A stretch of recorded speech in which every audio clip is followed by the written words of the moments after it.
funny.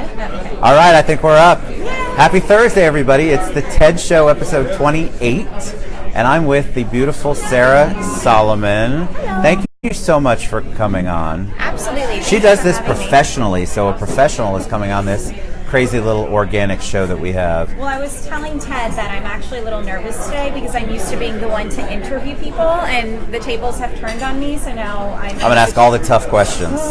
She's just going to talk, and it's going to be awesome. All right, I see people signing on. Let me know if you can hear us. Give us a second because I want to pull up the video. It should be posting now. Yep, there it is.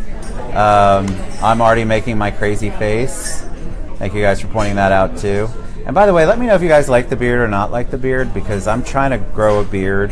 I feel like a prepubescent kid trying to grow a beard. It's not going so well. Val says, hey girl.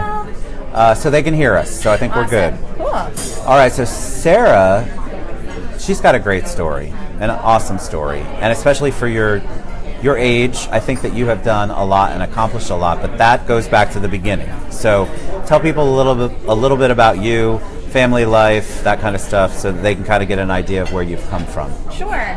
Okay, so I currently am the president and CEO of Soliman Productions, which is a video marketing company out of Central Florida. I've always had a passion for creating content, doing video, sort of like that whole broadcast industry. So that's something that I always knew I wanted to do, but I never actually thought that I would own my own business. Is that because you were the princess? Because we talked about this. She's the only girl. She has a younger brother. Right. So the princess, she's got the mic. You probably had the microphone or the attention of everybody. So is that like you always were into performing? Is that sort of, because what you do is sort of performance because you've been on camera. Sure. Well, it's interesting because I was actually very shy as a child, but I would always boss people around. I would always boss my younger brother around and all of that. So I think the business owner side of me has always been there, but I just never actually thought that I would own my own business. I mean, I grew up, my parents are phenomenal. I was telling Ted earlier, my dad is a business owner, so I've always had sort of that knowledge and just kind of that environment of being around someone who owns a business. My mom has always worked full-time for, she worked for Gillette, like a Fortune 500 company, and she does accounting. So she has always worked with my dad on his business and helping his business grow by managing his finances. So I always had a really strong and solid background when it comes to my family.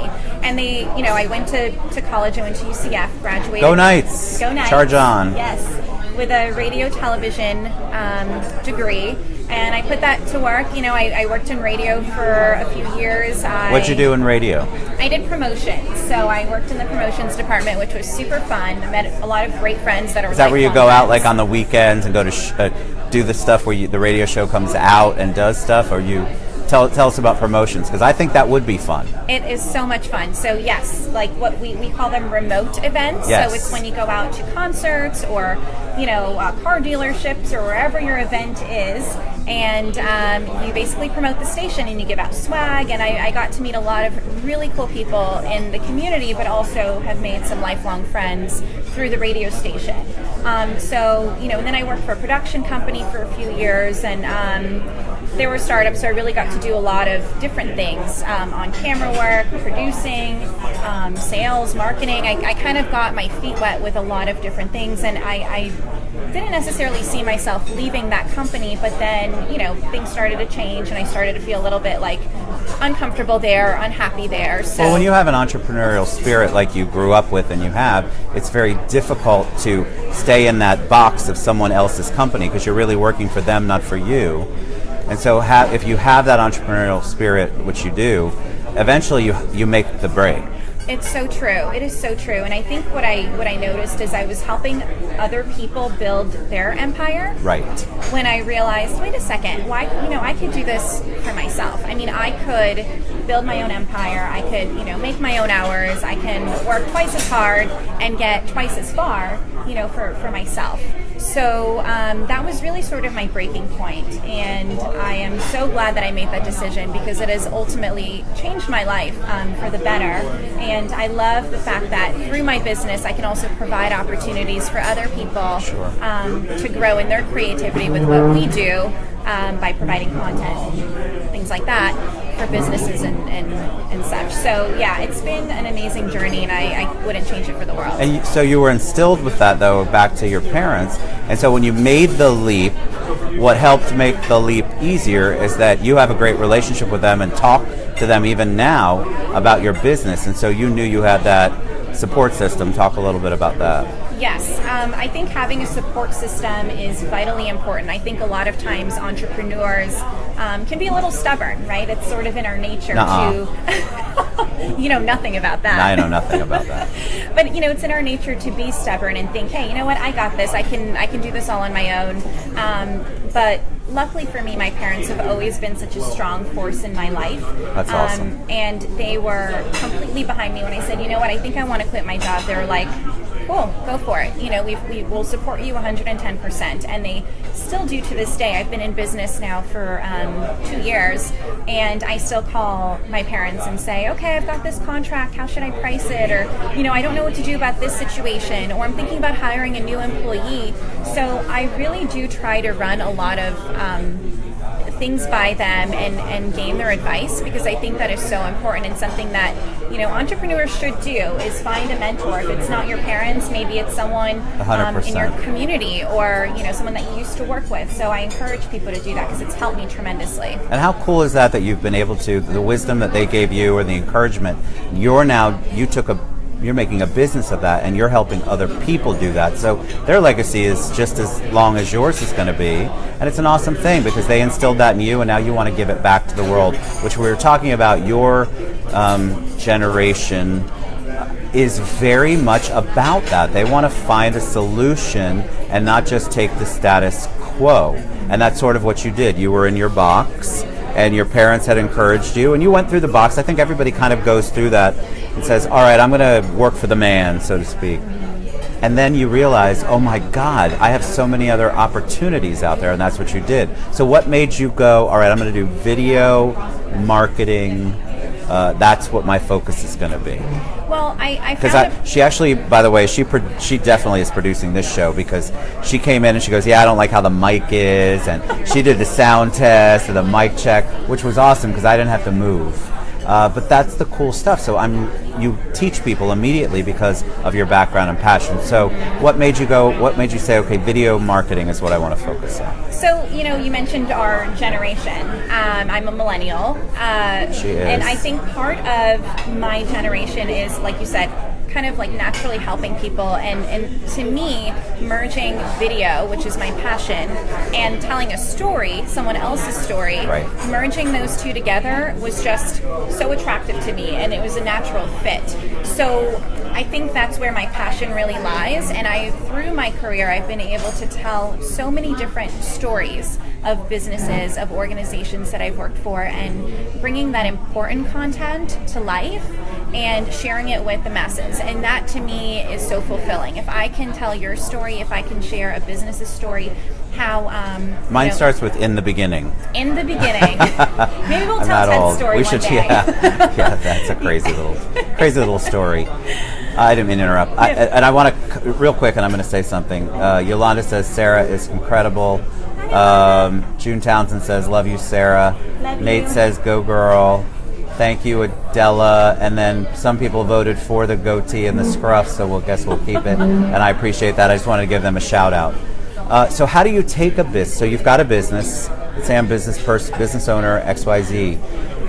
How do you get to the point where you tell my story, and how is that productive for the business? What are the advantages to do that? Because obviously there's the traditional marketing ways. You spend money on radio ads, TV ads, mailers. You do basic advertisement. This is different. This is taking their story and really creating the content, like you said, and making it about them and doing it in a different way that my age group wouldn't necessarily know. So when you're meeting with a business owner, what happens? So the process is building a relationship. That's where it all starts. That's essentially how I've been able to build my business successfully over 2 years, is because I humanize the content. And you and I talked about this a little bit prior to going live. I think it's all about being human and telling someone's authentic story, whether it's good, bad, and everything in between, to the world. So what I do, I guess the process, if you will, is I would sit down just like we are now, and I'd ask you the questions, and I'd get to know you in a very authentic way that, we build a friendship to where you're comfortable with now me taking your story and the portions of it that I think, we could piece together well, and then visualize that through a video. So that's how that would work. A lot of times people are super uncomfortable with putting themselves out there. They're like, well, this is my business, but I'm over here. Right. Whereas I'm more of this is your business, but you should align yourself with your brand, because people are buying into you. They're not buying into just your product. That's such a great point. You could change jobs 800 times. People will always follow you if they buy into you. If they feel like you're authentic and you're real and you're there for them. Most people didn't even know what company I worked for half the time. They only knew that they did business with me, and that's where the relationship was. So that's critical for people to understand. And you're helping them create that for themselves. Yes, exactly. And for me, it's so important for people to accept their brand and then put it out there, put it in the limelight, because once you build relationships with people, they will never look anywhere else. Agreed. So I think that, and I'm a living proof of that, really. And it's like I can preach this because it's true, because it's worked for me. This is why I put my last name in the company, Soliman Productions. Soliman is my last name because I built a really strong personal brand to where I love my brand, I love who I am, I'm comfortable with who I am, so therefore why not, put it in a business Correct. where people say, oh, you know what, I'm not buying into just this video stuff. I know that when I call Soliman Productions, I'm going to get Sarah, and her team reflects her brand. Right. So I think that's super important to keep in mind as you're telling your story, or as you're learning how to tell your story, is dig deep into yourself and find someone that will work with you to tell your story and who you are, and merge that with your business and service that you offer. So I think that's a great point. So I think a lot of people, even when I've invited guests on the show, I know their story before they do.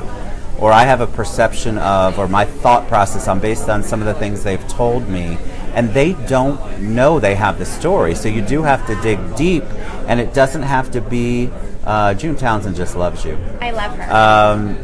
It doesn't. People don't realize that it doesn't have to be your deepest, darkest secrets, but it has to be about you and something that makes you different, or your story. Everybody's got something to talk about, other than, and we were talking about this earlier, my friend, who I won't mention her name.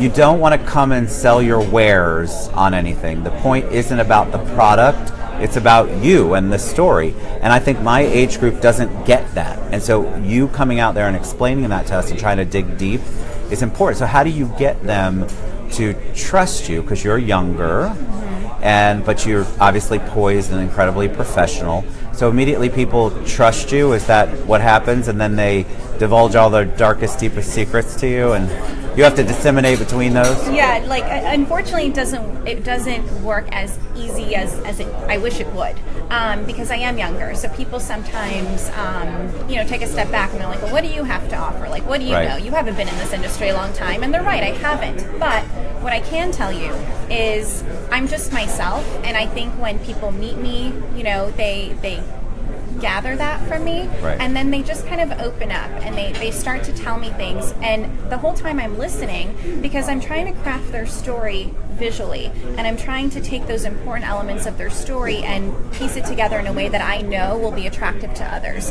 without them knowing. So once, for example, if I'm getting to know you, Ted, as we are now, and and I'm trying to piece your story together, well, you may tell me things that you don't necessarily want everybody to know, but I have this knowledge now, and then I can suggest to you, if we work together, hey, Ted, remember when you told me about XYZ story? I think this is so vitally important for people to know. Here's how we're going to word it. Here's how we're going to deliver that message in a way that is not going to make you uncomfortable, of course. But it's time to sort of step into that uncomfortability and share your story with folks, because that is what people want to see. I was telling you earlier, there's a reason why reality shows have taken off, right? It's because there's something intriguing about being in someone's personal space, in their home, in their day-to-day working life, in their relationships, and seeing how they live, how they work, what they eat for breakfast. I mean, it's so invasive, but there's something intriguing about that. And I'm not saying that that's the level of content that you should put out there as a business owner, as someone who's looking I drink for breakfast, allegedly. Allegedly. Yeah, cheers to that. Cheers to that. You know, but I think those reality shows, that is why they have taken off, is because people want the human out of everybody. And once you sell me the human, then I'm in, and I'm in for life. Because it's like, so we were talking about the Kardashians earlier. I mean, they want to see what they eat for breakfast because they want to see if they eat the same thing. And if they eat the same thing, they almost feel like they're connected and it's relatable. And that goes back to the relatability. If people feel like you're vulnerable, relatable, they can see something of themselves or their lives in you, then they're more apt to buy into you as a business owner or, you know, a public figure like me. And that's it's insanity today. So let's say we've got the video. You've made the content. You've gotten them to divulge. The story's all been creative. They get it, and then what do you have them do with it? So that's a great question. So part of the process is we talk about, part of the pre-production process, I should say, is we talk about what your vision is, what your goal is. Who's your target audience? What do you want to get out of this video content, right? And then we come up with a game plan. Okay, do we want to produce multiple videos that you can disperse throughout the year and, you know, get them on social media? Do you want to boost your website? So we kind of talk about that vision and what it looks like for you and your business, and then from there we make the call.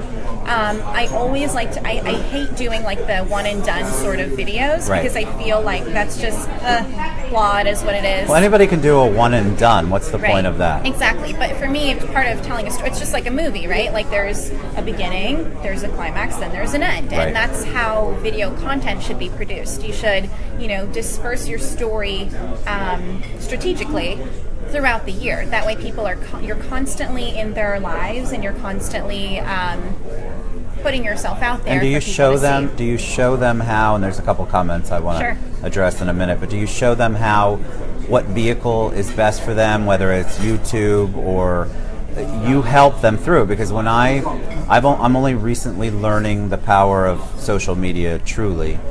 So I've had to maneuver through the minutiae is what I keep saying, to figure it out. You help them, you determine based on the video and the video content and their business, which channel, and there's many, many channels out there, which is best for them. Correct. So for example, Facebook is completely different than Instagram. Correct. So the content that you're putting out on Instagram, you know, it's a little bit of a younger audience and it's more visual, right? So you have to address that audience appropriately. So maybe that video looks a little different, sounds a little different, feels a little different because you've got 59 seconds on Instagram to be able to relay your message. Whereas Facebook, you've got longer, you know, a little bit longer time, and for me at least, and it depends on what you do, it's more of like a professional platform, but still with a little bit of fun. Whereas LinkedIn is strictly business. Correct. So it's learning how to indulge in all of your social media platforms and not just, you know, schedule your social media in a way that's like one and done, it's all the same, but you have to really make sure that your message is relayed appropriately to the different audiences on your different channels. And you know all of the details about how to do that. One of the things I learned, and then I'll answer some of the questions or respond. One of the things I learned on Instagram was the 59 seconds, right? So when I started posting the video to Instagram, I was like, where did the rest of the video go? I swear to God, that's the truth. I was not going to ask anybody, especially not my daughter who does this for a living. Oh, yeah. Yep. So I'm like, where did it go? Where did it go? And I couldn't figure it out. I kept thinking, what am I doing wrong? Then I also couldn't get the link. They don't do URLs on Instagram. So you could put your link in there, and you're supposed to put it somewhere in the bio, or I don't know, every time you change it. I just put copy and paste now because I'm too lazy to change the bio every day. I didn't know any of that, and that's what you can help with, because I love being on Instagram. I think I get a lot of amazing people that I connect with on there, but I did not know how to maneuver through that system at all. Exactly, and you know, I think people in my industry sort of assume, which is a terrible assumption to make, that everyone knows this stuff. Like you should know that your audience on Instagram is different than your Facebook audience, and how you create content for each should be different. But that's the mistake that a lot of folks in my industry make, is it's not common knowledge. And it's our job, which is why I love what I do, it's my job to sort of help educate folks on how to navigate through these different systems that are readily available to us nowadays. I think that's awesome. Through video. That's yes. All right, let me see. So sure. Alice Weinberg, thank you. She said, nice guest, nice coordinated ensembles, and nice wine. It's not Kim Crawford, it's Whitehaven, but pretty close. And we do kind of match. We do kind of match. Kat Brower stole all my Kim Crawford, and you can go online and do that. Michelle Welch, we love you, Michelle. She's right next to us. Hi, Michelle. True Boss Babe. Alice Weinberg says, watch out, Sarah, if you're just getting to know our Ted. That is probably true. June Townsend just invited me to brunch, which I'm always about brunch. Amanda Diane says, hey girl, I just want to give people. Tim Ricky says hi. I'd like to try to engage so we acknowledge them, and I'm not doing it at 3 hours from now. We love you guys. Thanks for being on. All right, so let's figure out what kind of businesses you target. Do you have a target, or can anybody's business be something that you could work with? So I hate to say anybody, but really, I mean, as a business owner, you want to work with everybody, right? But our main target is really small business owners who need that extra push in their marketing efforts and really sort of build their presence online through video. So small business owners for sure, but then also a lot of my work is in the events industry with associations. So Let's talk about that. What kind of associations? All kinds of associations, medical, health, I mean, really all kinds of associations. And what do you do for them or with them?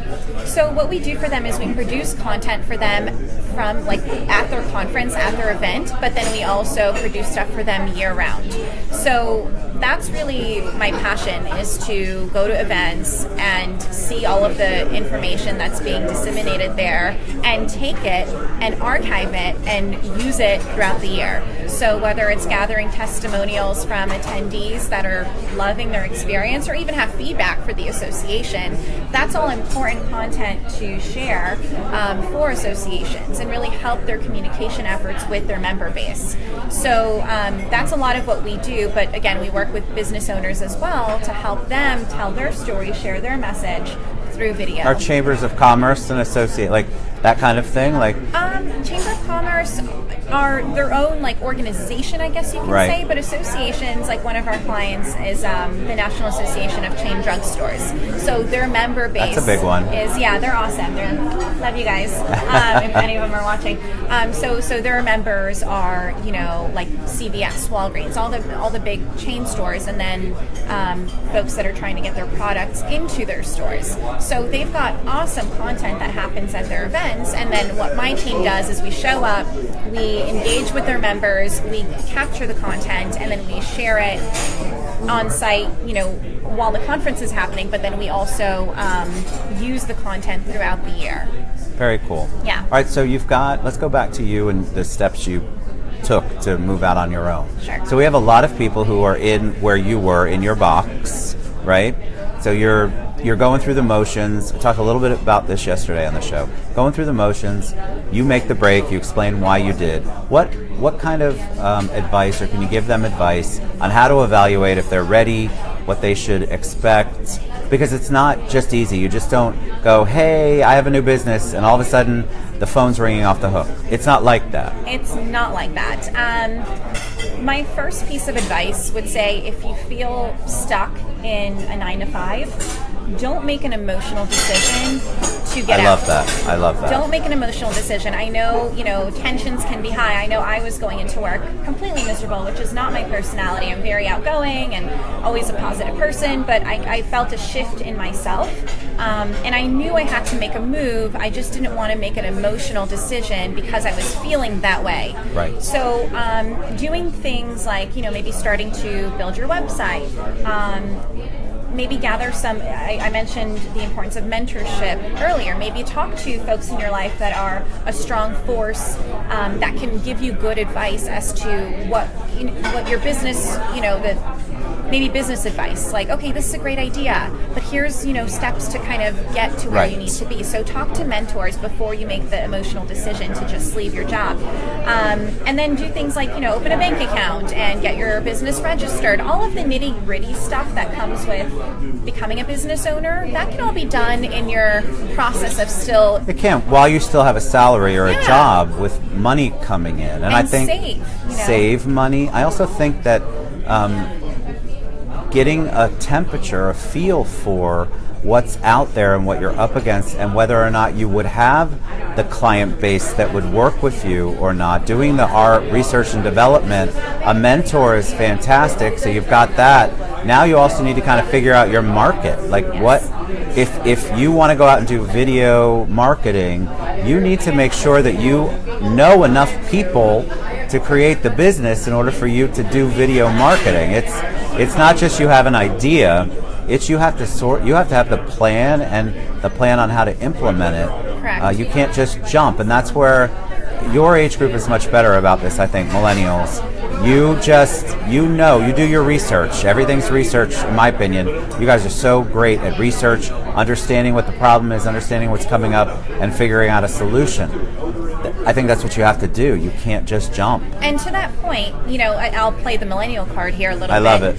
To that point, I think, yes, do your research. That's vitally important, but don't take too long. I agree with that. Give yourself a deadline, because I think what millennials are good at is sort of just jumping, sometimes a little too soon before you're ready, so I don't recommend you do that. However, don't take too long in your research process. Don't overthink it. If you've got this passion brewing in you, if you put the hard work and dedication that it takes to build a business, it will happen. Correct. It's not going to happen overnight, as we all know, but it will happen. You'll get there. And, I think there's something to be said about kind of putting yourself out there, back to storytelling. When I started to voice publicly, okay, I'm leaving, I'm starting my own business, the love and support and reaction that I received from that was phenomenal. More than I ever expected.